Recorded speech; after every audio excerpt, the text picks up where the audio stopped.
Pada siang yang cerah di Desa Sumberjati, ribuan orang memadati pesantren Darul Hikmah dalam pengajian akbar memperingati haul sang pendiri. Di tengah keramaian, seorang nenek tua berkerudung lusuh muncul dari arah kebun, melangkah pelan tanpa disambut. Penampilannya yang kumal memicu bisik-bisik sinis, hingga fitnah pun meledak saat seorang jamaah kehilangan dompet. Dalam hitungan menit, nenek itu diperlakukan kasar, dicaci, bahkan dikeroyok, dan dipukuli oleh orang-orang yang tak tahu siapa dia sebenarnya. Saat darah mengalir di pelipisnya dan kerumunan bersiap menyeretnya keluar, seorang polisi datang untuk mengamankan situasi. Tapi saat polisi itu melihat wajah sang nenek, dia langsung terkejut. Kenapa polisi itu terkejut? Siapa sebenarnya nenek itu? Penasaran bagaimana ceritanya? Langsung saja kita simak cerita ini. Dan jangan lupa subscribe, share, dan like channel Okti Story. Silahkan komentar pendapat kalian ya. Langit siang itu begitu cerah di atas Desa Sumberjati, sebuah desa kecil di lereng pegunungan Jawa Timur. Burung-burung masih riuh berkicau, seolah ikut menyambut ribuan orang yang memadati jalan-jalan desa. Hari itu, pondok pesantren Darul Hikmah tengah menggelar acara pengajian akbar untuk memperingati haul ke-40 KH. Ahmad Nur Syahid, pendiri pondok yang sangat disegani di masanya. Jalan-jalan desa mendadak berubah. Tenda-tenda putih berjajar rapi, speaker besar mengumandangkan salawat yang bersahut-sahutan, aroma kembang dan masakan khas hajatan berbaur di udara. Santri-santri mengenakan sarung dan peci putih, para ibu berkerudung rapi, dan para kiai dari pesantren-pesantren sekitar datang dengan jubah panjang mereka. Namun, di tengah keramaian yang sakral itu, tampak seorang nenek tua berjalan pelan dari arah kebun belakang. Ia tak membawa apa-apa, hanya tongkat bambu yang menemaninya melangkah. Bajunya putih, tapi lusuh dan bernoda tanah. Kerudungnya longgar, menutupi kepala yang beruban penuh. Wajahnya legam karena terbakar matahari, namun senyumnya lembut. Beberapa orang menoleh lalu berbisik. "Siapa tuh? Nggak pernah lihat di desa ini," bisik Bu Marni, seorang ibu-ibu paruh baya di barisan belakang sambil memicingkan mata. "Kok kayak pengemis ya? Nekat banget masuk acara begini," sahut Pak Rinto, warga RT sebelah yang berdiri tak jauh dari tenda VIP.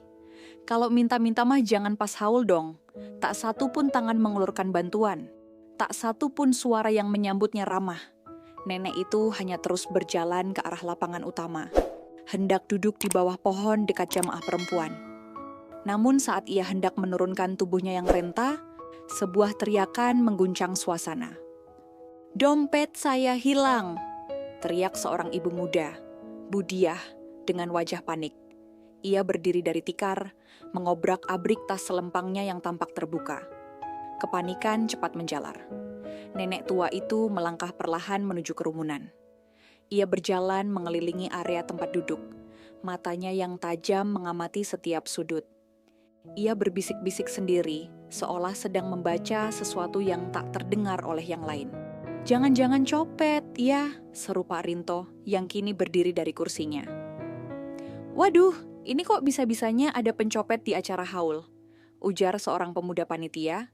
Adi matanya menatap sekitar dengan waspada. "Masya Allah, astagfirullah," gumam Bu Yanti sambil merapatkan tasnya ke dada.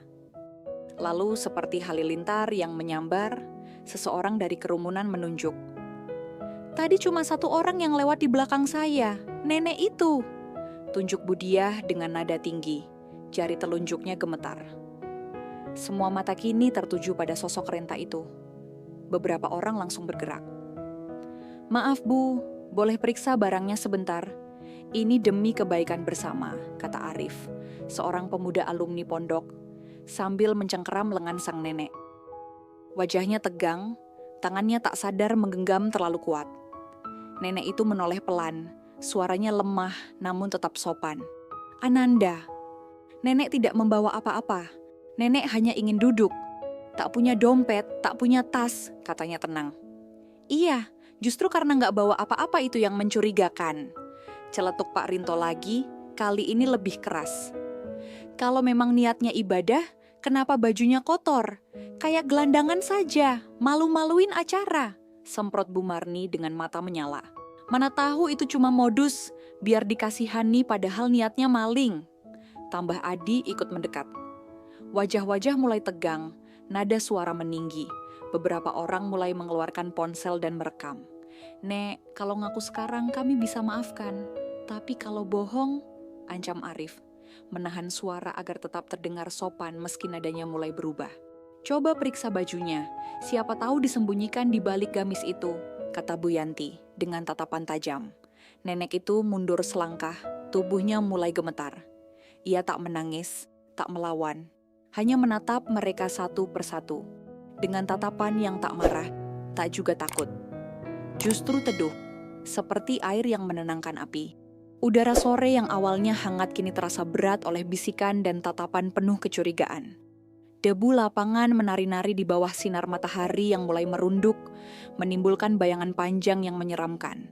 Nenek itu melangkah perlahan, mengenakan kerudung putih yang mulai kusut dan pakaian sederhana. Tas kecil tergantung di bahunya. Wajahnya yang penuh garis keriput terlihat lelah, namun mata tuanya masih menyimpan ketenangan yang jarang terlihat. Di tangannya tergenggam erat sebuah sajadah lusuh, sebuah botol air, dan Al-Quran kecil yang sudah tampak usang, tanda perjalanan panjang yang telah ia lalui. Meski tubuhnya rapuh, langkahnya tegar. Setiap lipatan kerudung dan helaian rambut putih yang terselip di balik kain itu seolah menyimpan cerita tentang kesabaran dan keteguhan iman. Namun, bisikan-bisikan negatif mulai menguat di antara kerumunan yang makin padat. Seorang remaja dengan wajah penuh kemarahan maju, suaranya keras menyebar ke seluruh penjuru lapangan. Lihat, pura-pura bawa Quran, padahal pasti dompetnya sudah disembunyiin. Teriaknya dengan suara menggema, memancing gelombang amarah yang langsung menyebar seperti api liar. Orang-orang di sekitarnya ikut mengangguk dan melontarkan komentar sinis. Beberapa tertawa sinis, yang lain mengerutkan dahi penuh kebencian. Seorang lelaki bertubuh besar ikut maju. Wajahnya merah padam karena amarah yang membara. Tanpa pikir panjang, ia mendorong nenek itu hingga terjatuh ke tanah berdebu. Maling tua, keluar dari sini. Ucapnya kasar, diikuti oleh beberapa tangan yang mulai mendorong dan mencengkeram kerudung nenek itu, membuatnya tersingkap sebagian. Tubuh nenek itu terjatuh dengan gemetar. Darah perlahan merembes dari pelipisnya yang terluka, bercampur dengan debu yang menempel di wajahnya. Namun, tak satu pun dari mereka peduli pada rasa sakit itu. Hinaan dan cacian deras menghujani tubuhnya seperti hujan deras. Malu-maluin pondok ini, teriak seorang ibu yang berdiri di kerumunan, suaranya penuh kebencian dan ketidakpedulian. Ini tempat ulama, bukan tempat maling, seru seorang pria lain sambil menunjuk nenek itu dengan jari yang gemetar. Nenek itu mencoba mengangkat suaranya yang lemah, berusaha menjelaskan dirinya. Astagfirullah, kalian tidak tahu siapa nenek, ucapnya lirih, sambil menahan air mata yang menggenang di matanya. Namun, suasana kacau dan suaranya tenggelam di tengah kemarahan massa yang tidak peduli. Ketegangan semakin memuncak, tangan-tangan kasar mulai terangkat, hendak melukai lebih jauh. Tiba-tiba, suara sirene polisi memecah keheningan, memotong amarah yang membara. Sebuah mobil patroli berhenti mendadak di pinggir lapangan. Lampu biru dan merah berkelap-kelip menerangi wajah para warga, yang kini membeku dalam keheningan yang canggung. 3 polisi keluar dari mobil, di depan adalah Kompol Farid, kepala kepolisian sektor, yang dikenal tegas dan adil. Ia segera berteriak dengan suara lantang dan komando. Minggir, semua minggir! Perintahnya dengan nada tegas, memaksa orang-orang membuka jalan. Kerumunan bergerak mundur, memberi ruang bagi Kompol Farid untuk melangkah maju ke tengah kerumunan. Matanya yang tajam langsung menatap sosok nenek tua yang tergeletak di tanah. Darah mengalir dari pelipisnya, tubuhnya gemetar lemah. Namun, saat matanya melihat lebih dekat, tubuhnya tiba-tiba membeku. Ya Allah, gumamnya pelan, penuh keterkejutan. Ia segera berlutut, tangannya gemetar meraih tubuh lemah itu, dan suaranya bergetar penuh haru. Nyai Hajah Zainab. Kerumunan yang tadinya gaduh mendadak sunyi, seakan dunia berhenti sejenak. Kompol Farid menunduk lebih dalam. Dengan penuh hormat mencium tangan sang nenek. Matanya mulai berkaca-kaca. Suara berat penuh rasa bersalah keluar dari mulutnya. Ini guru saya, guru kalian semua, pendiri pondok ini. Pengajian hari ini diadakan untuk mengenang suami beliau. Seorang pria di kerumunan berbisik dengan nada kaget dan menyesal. Innalillahi. Jadi itu Nyai Zainab. Sementara seorang wanita lain menambahkan dengan suara gemetar. Astagfirullah, kita mukulin beliau barusan. Nenek Zainab perlahan mengangkat kepalanya, matanya menatap sekeliling penuh luka. Namun suaranya tetap lembut dan penuh kesedihan. Beginikah cara kalian menyambut tamu di rumah ilmu? Beginikah wajah umat yang katanya mencintai Rasulullah? Beberapa orang yang mendengar langsung jatuh bersimpuh. Air mata deras mengalir di wajah mereka, merasakan penyesalan yang dalam. Maafkan kami, Nyai. Kami tidak tahu. Isak seorang perempuan, lututnya gemetar. Kompol Farid berdiri tegak di tengah kerumunan yang masih bersisa. Wajahnya berubah keras, sorot matanya tajam menatap satu persatu orang yang tadi melakukan kekerasan tanpa ampun. Suasana menjadi hening, semua mata tertuju padanya. Saya minta kalian yang tadi memukuli beliau untuk ikut saya ke kantor. Ini bukan salah paham, ini penganiayaan berat.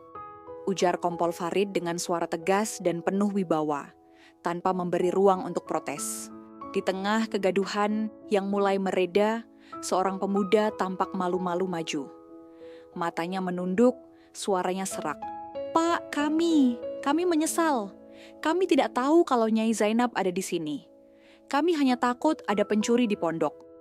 Kompol Farid menatap tajam, namun kemudian mengangguk pelan. Ketakutan tidak boleh jadi alasan untuk kekerasan. Kalian harus belajar menghargai, terutama pada orang tua dan guru. Nenek Zainab memandang pemuda itu dengan mata penuh kelembutan. Semua orang bisa salah, yang penting belajar memperbaiki diri, katanya pelan. Hujan air mata turun di antara mereka, membasahi tanah yang telah menyaksikan kesalahan dan penyesalan itu. Pengajian hari itu akhirnya berubah menjadi momen yang tak terlupakan. Dari kerusuhan dan kebencian, lahirlah kesadaran dan harapan baru. Pondok itu, yang dulu hampir tercerai-berai oleh prasangka, kini kembali bersatu oleh kasih sayang dan penghormatan terhadap ilmu dan orang tua. Beberapa pria muda yang masih berdiri di sana tampak kebingungan dan panik. Mata mereka saling bertukar pandang. Wajah mereka yang semula tegas kini memancarkan ketakutan. Seorang di antaranya, dengan napas tersengal dan suara yang gemetar, mencoba membela diri. Tapi, kami tidak tahu siapa beliau, Pak. Kami kira beliau orang yang mengganggu pesantren. Kompol Farid mengerutkan kening, matanya menatap tajam pada para pria itu. Justru karena kalian tidak tahu, seharusnya kalian bertanya dulu, bukan langsung memukul. Itu tindakan sembrono dan sangat berbahaya. Mulut kalian bisa menusuk lebih dalam dari pisau, katanya pelan namun penuh teguran. Suaranya yang tenang namun tegas membungkam kegaduhan sejenak, membuat mereka merasa berat menerima nasihat tersebut. Ia menoleh kepada para anggotanya yang sudah bersiaga di sekitar, memberi aba-aba dengan gerakan kepala yang halus namun pasti. Data semua saksi yang melihat kejadian ini, amankan pelaku, dan bawa mereka ke kantor. Kita akan proses sesuai hukum yang berlaku. Ini harus jadi pelajaran bagi semua. Tambah Farid dengan suara yang makin mantap, seolah ingin memastikan bahwa keadilan akan ditegakkan tanpa pandang bulu. Sementara itu, di dalam pesantren, suasana jauh berbeda. Para santri perempuan bergegas dengan penuh rasa cemas dan kasih sayang membawa Nyai Zainab ke ruang utama. Tubuh beliau yang semula lemah kini ditopang dengan lembut. Langkah mereka penuh kehati-hatian agar sang guru tercinta tidak semakin terluka.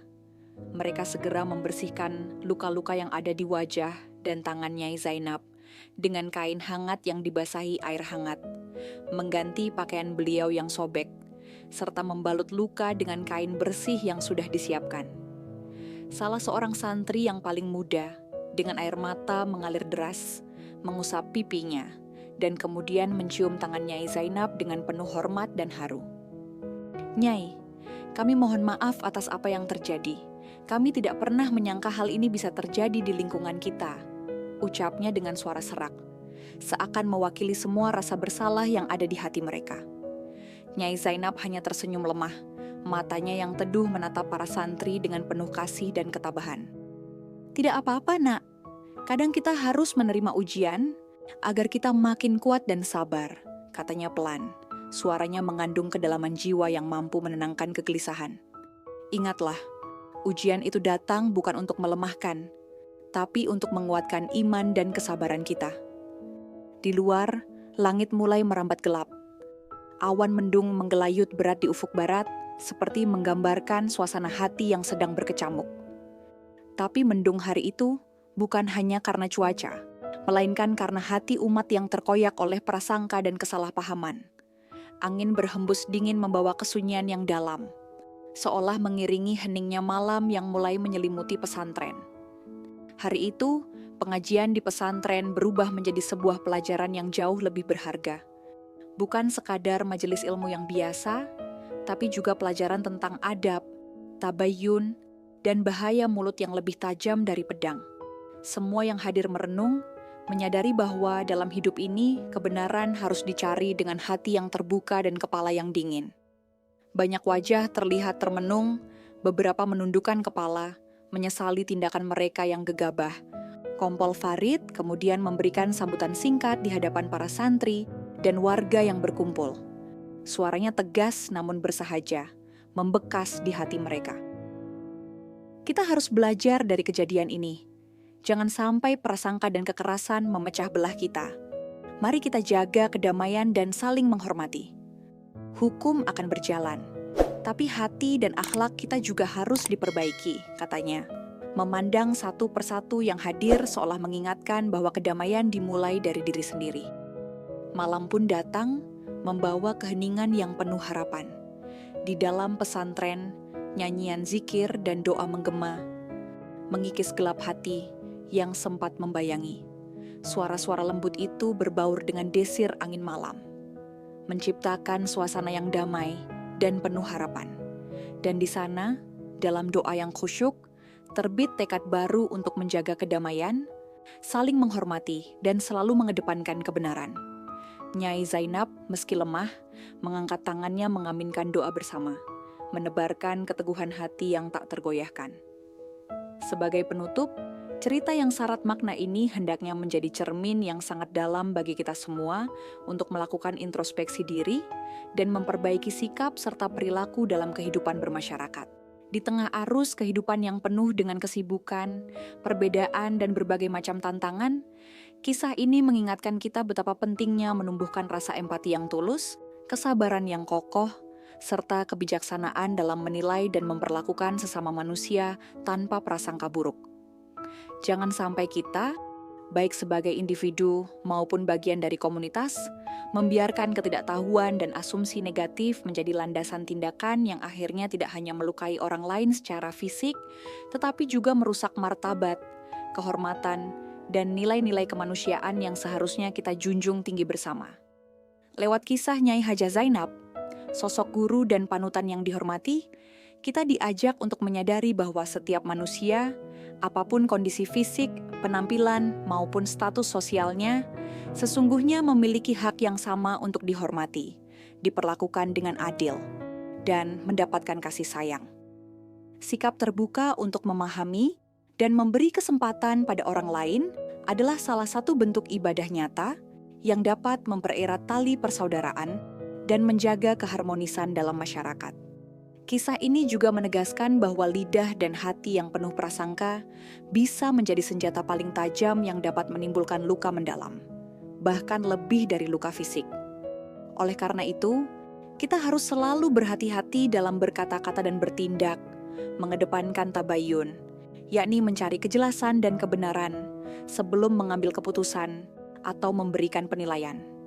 Lebih jauh lagi, cerita ini mengajarkan kita betapa pentingnya peran tokoh-tokoh yang bijak seperti Kompol Farid yang mampu hadir sebagai penengah sekaligus penegak keadilan. mengingatkan bahwa dalam sebuah komunitas, tidak hanya hukum yang harus ditegakkan, tetapi juga akhlak dan etika harus senantiasa dijaga, agar tercipta suasana yang damai dan penuh rasa saling menghormati. Kita belajar bahwa kedamaian dan keharmonisan tidak akan pernah bisa terwujud jika prasangka, kemarahan, dan kekerasan menjadi cara kita berinteraksi satu sama lain. Sebaliknya, dengan mengedepankan sikap saling memahami, memberi ruang bagi dialog, dan menjaga kesabaran, kita dapat menciptakan lingkungan yang tidak hanya aman secara fisik, tetapi juga nyaman secara batin. Tidak kalah penting, cerita ini mengingatkan kita bahwa dalam ujian dan kesulitan, seperti yang dialami oleh Nyai Zainab, ketabahan dan ketulusan hati merupakan kekuatan yang sangat mulia. Mampu tetap bersabar, penuh kasih sayang, dan memaafkan meskipun disakiti adalah teladan hidup yang patut kita contoh dan aplikasikan dalam keseharian. Ini adalah wujud nyata dari iman yang hidup dan akhlak mulia, yang sejalan dengan ajaran agama, serta nilai-nilai universal kemanusiaan. Semoga pelajaran berharga yang terkandung dalam kisah ini mampu menumbuhkan kesadaran yang lebih dalam diri kita semua, agar kita bisa menjadi pribadi yang lebih baik, yang tidak hanya cerdas secara intelektual, tetapi juga kaya akan empati, kebijaksanaan, dan kepekaan sosial. Dengan menghayati dan mengamalkan nilai-nilai tersebut, kita diharapkan mampu berkontribusi dalam membangun masyarakat yang harmonis, damai, dan penuh rasa hormat kepada satu sama lain. Kita menjaga tidak hanya kehormatan diri sendiri, tetapi juga martabat orang lain, serta menegakkan keutuhan dan kedamaian dalam kehidupan bersama. Semoga kisah ini menjadi pengingat abadi bahwa kekuatan sejati sebuah komunitas terletak pada kemampuan anggotanya untuk saling memahami, menghargai, dan melindungi satu sama lain tanpa terkecuali. Mari kita jadikan pengalaman ini sebagai motivasi untuk terus memperbaiki diri, memperkuat ukhuwah, dan memupuk kasih sayang dalam setiap langkah kita, agar kedamaian dan kebajikan selalu menyertai perjalanan hidup kita hari ini dan di masa yang akan datang.